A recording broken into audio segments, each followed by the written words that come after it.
তো ইন্টারন্যাশনাল যে ল, আন্তর্জাতিক একটা দেশকে প্রোটেক্ট করা, সব দেশ তো আর নিউক্লিয়ার পাওয়ার হবে না, সব দেশ তো আর একদম সমরাস্ত্রে সেরকম আমেরিকা ইসের মতো হবে না, রাশিয়ার মতো। কিন্তু রাষ্ট্রগুলো তো সভ্যতা নিয়ে, তার টেরিটোরিয়াল বাউন্ডারি, সভরেন্সি নিয়ে বাঁচবে, তাই না? এটি স্বাভাবিক। প্রোটেক্ট করবে কে?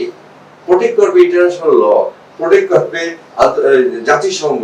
অথবা আমরা তো জাতিসংঘকে একেবারেই বর্তমান প্রেক্ষাপটে যে ঘটনা 28 মার্চে নিশ্চয়ই আপনি জানেন যে ইরানে যে হামলা হলো একচেটিয়া ইসরায়েল এবং আমেরিকা কর্তৃক, প্রায় কয়েক হাজার মানুষের মৃত্যু ইতিমধ্যে হয়েছে। স্কুলগুলোতে আপনার গণহত্যা হচ্ছে, বোমা ফেলছে, আপনার হামলা হচ্ছে, যেটা একেবারেই আন্তর্জাতিক আইন বহির্ভূত।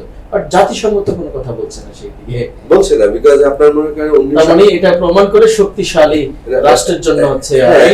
এটা আরেকটু পিছনে যাই আমরা, ধরেন 1980-তে যখন গর্বাচেভ, যে মিখাইল গর্বাচেভ যখন রাশিয়াটা ভেঙে গেল, সরি সোভিয়েত ইউনিয়নটা ভেঙে গেল এবং তখন রাশিয়া হলো এবং আরো 11টি রাষ্ট্র এরকম হয়ে গেল।